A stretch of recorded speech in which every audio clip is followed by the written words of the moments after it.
안녕하세요. 오늘부터 90일 성경 공부를 시작하도록 하겠습니다. 책 이름은 팀 켈러의 90일 성경 공부입니다. 이 책은 갈라디아서, 사사기, 로마서를 총 90일에 걸쳐서 공부하는 책입니다.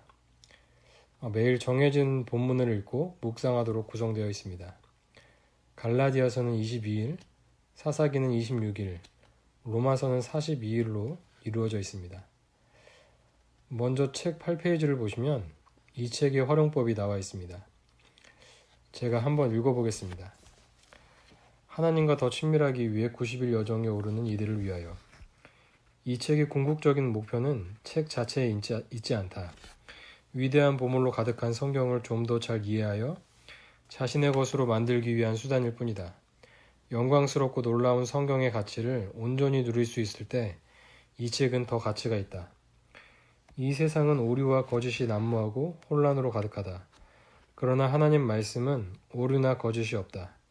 하나님께서는 실수로 혹은 의도적으로 진리를 어둡게 하지 않으신다. 우리는 그저 성경을 펴놓고 읽고 묵상하고 연구해야 한다. 그때 어두운 세상을 밝혀 우리가 가야 할 길을 보여줄 것이다.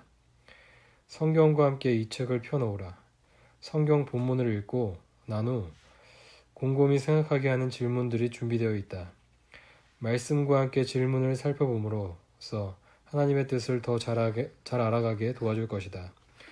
하루에 30분이면 충분하다. 매일 빠짐없이 실행하는 것이 가장 좋겠지만 자신에게 가장 잘 맞는 지속 가능한 패턴을 찾아 공부해보는 것이 중요하다. 이 책은 성경 66권 중 갈라디아서, 로마서, 사사기로 구성되어 있다. 총 90일 동안 이 책들의 모든 구절을 낱낱이 살펴볼 생각이다. 성경을 읽고 이 책을 공부하는 것만으로도 익숙하지 않은 보물과 같은 새로운 구절들을 발견하게 될 것이고 새로운 감동을 불러일으킬 것이다.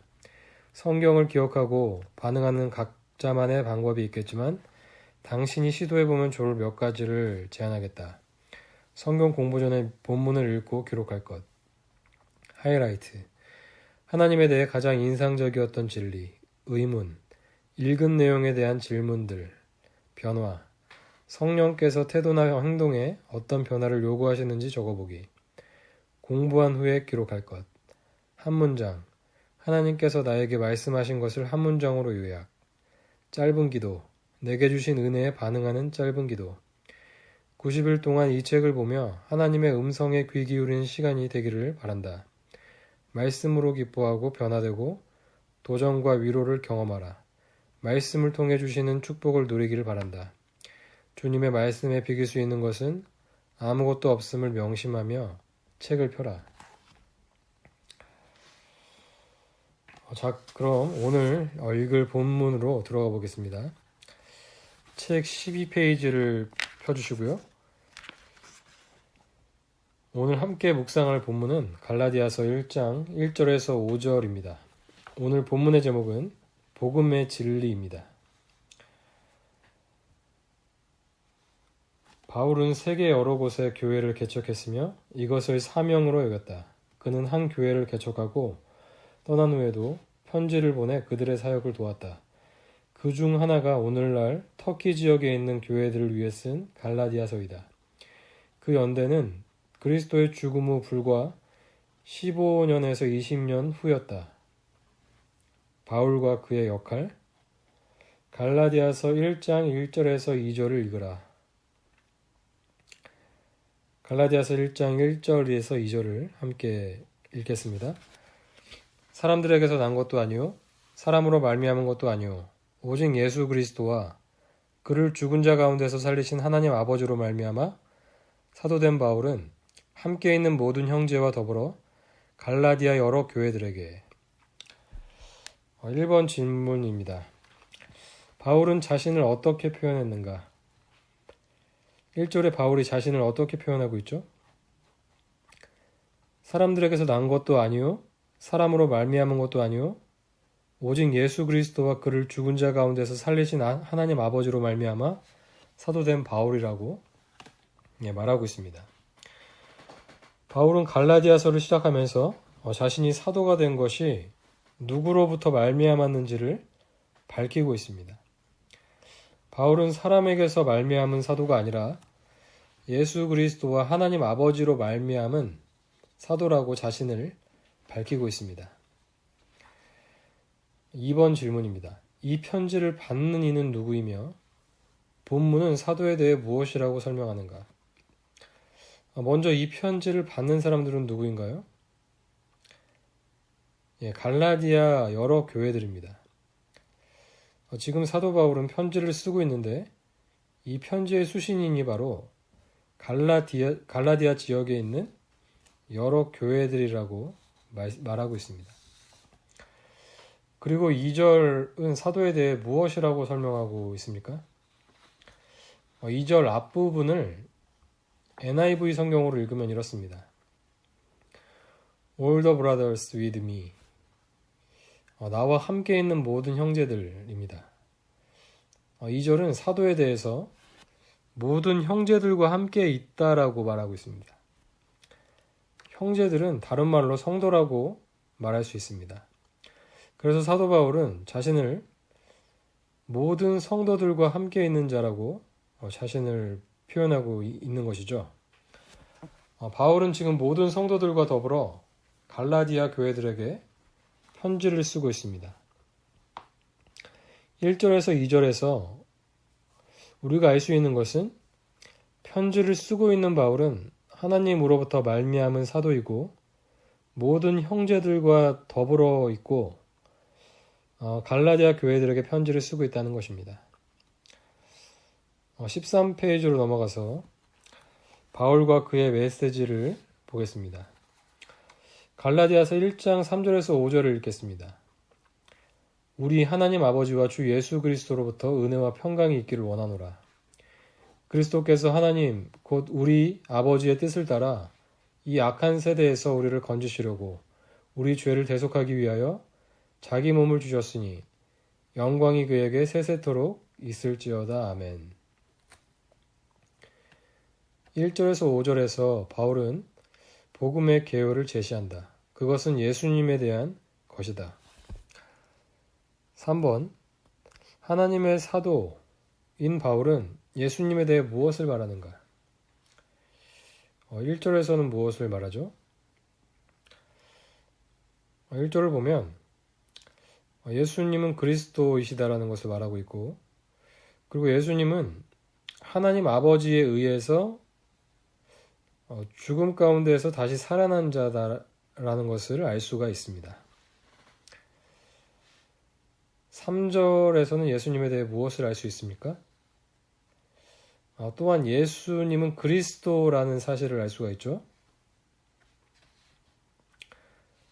4절에 의하면 예수님은 어떤 분이십니까? 또 반복되는데 예수님은 그리스도이시고 하나님의 뜻을 따라 이 악한 세대에서 우리를 건지시려고 우리 죄를 대속하기 위하여 자기 몸을 주셨다라고 말씀하고 있습니다. 1절, 3절, 4절 말씀을 통해 우리는 예수님에 대해 무엇을 알 수 있습니까? 먼저 예수님은 그리스도라는 것을 알 수가 있습니다. 그리스도는 헬라어인데 기름 부음을 받은 자라는 뜻입니다. 구약 성경에서 기름 부음을 받는다는 것은 하나님으로부터 특별한 사명과 직무를 부여받은 사람을 뜻합니다. 대표적으로 구약에서 왕과 선지자 그리고 제사장이 기름 부음을 받았습니다. 그래서 예수가 그리스도라고 하는 것은 하나님으로부터 어떤 특별한 사명을 부여받은 자라는 뜻인 것입니다. 예수님은 어떤 사명을 받았죠? 죄인들을 구원하는 그런 사명을 받았습니다. 그래서 1절, 3절, 4절 말씀에 의하면 예수님은 어떤 분이십니까? 예수님은 죽으셨다가 부활하신 분이심을 알 수가 있죠. 1절이 그것을 말하고 있죠. 또 4절 말씀에 의하면 예수님께서 죽으신 이유가 나옵니다. 예수님이 십자가에서 죽으신 이유가 무엇이죠? 4절 말씀에 의하면 악한 세대에서 우리를 건지시려고 우리 죄를 대속하기 위해서 자기 몸을 주셨습니다. 예수님께서는 죄에 빠져 있는 우리를 건지시려고 죽으신 것입니다. 성경은 저와 여러분을 포함한 모든 사람들이 죄에 빠져 있다라고 말합니다. 그런데 예수님이 오셔서 죽으신 이유는 그 모든 죄인들을 그 죄에서 그리고 악한 세대에서 건지시려고 죽으셨다라고 말하고 있는 것이죠. 이것을 대속이라고 합니다.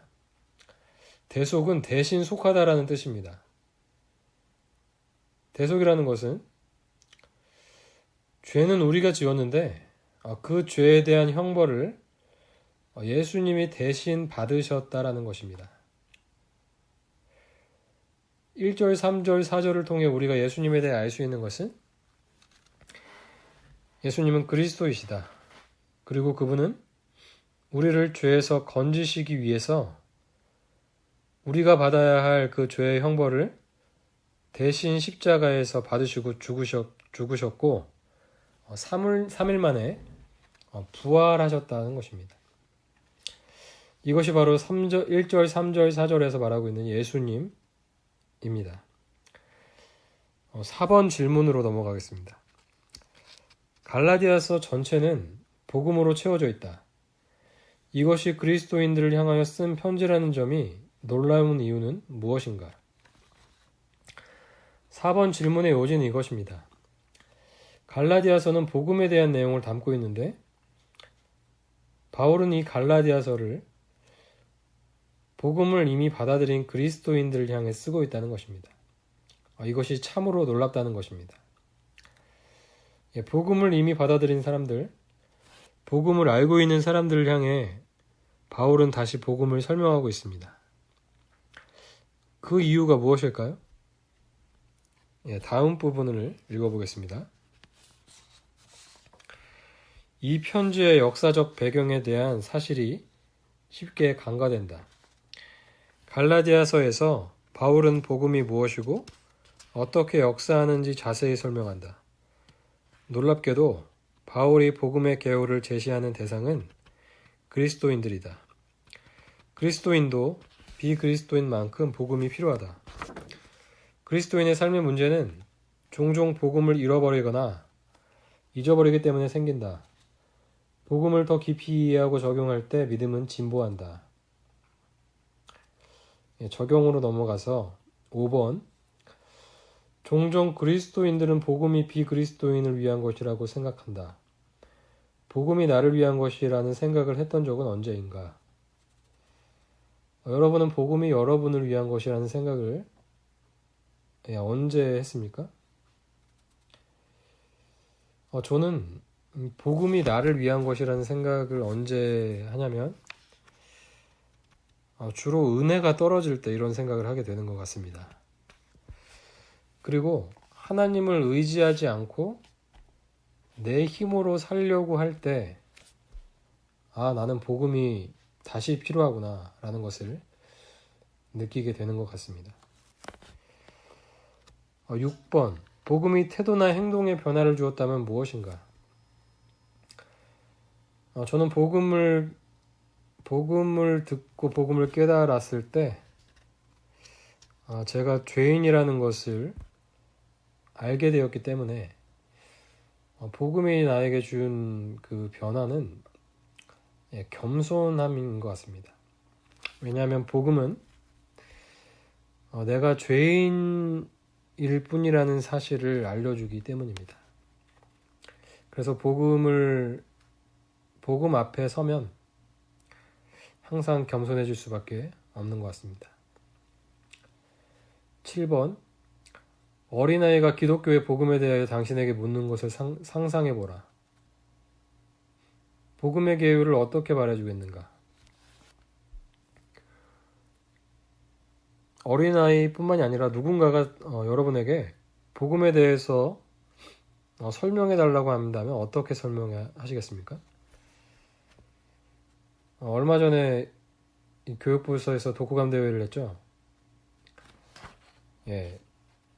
탕부 하나님이라는 책으로 했는데 거기에 누가복음 15장에 우리는 탕자 이야기로 잘 알려져 있는 이야기가 나오죠. 만약에 어린아이가 복음에 대해서 설명해 달라고 한다면 그 탕자 이야기를 비유를 들어 설명하면 좋을 것 같습니다. 우리 모두는 아버지의 집을 떠난 아들인데 아버지는 우리가 돌아오기를 간절히 기다리고 계신다고. 그래서 우리가 죄를 회개하고 돌아가면 그분은 우리를 기다리고 계시고 우리가 돌아올 때 꼭 안아주시는 분이라고 이렇게 설명할 수 있을 것 같습니다. 이 탕자 이야기에 좀 덧붙여서 예수님의 대속의 의미를 설명하자면 하나님이 우리를 너무나 사랑하셔서 자신의 아들을 십자가에 달려 대신 죽게 하셨다고 설명할 수도 있겠습니다. 마지막으로 기도를 읽고 제가 기도하고 마무리하도록 하겠습니다. 복음으로 인해 하나님께 감사하고 복음을 넘어서는 더 진보된 교리로 나아가야 한다고 생각하지 않게 해달라고 간구하라. 삶의 어느 부분이 복음으로 인하여 변화되어야 하는지 보여달라고 간구하라. 하나님 아버지, 오늘부터 90일 성경 공부를 시작하게 하심을 감사합니다. 갈라디아서 말씀을 잘 이해할 수 있도록 도와주시옵소서. 복음을 다시 묵상할 때 우리의 심령이 새로워지게 하여 주시옵소서. 예수님의 이름으로 기도드립니다. 아멘.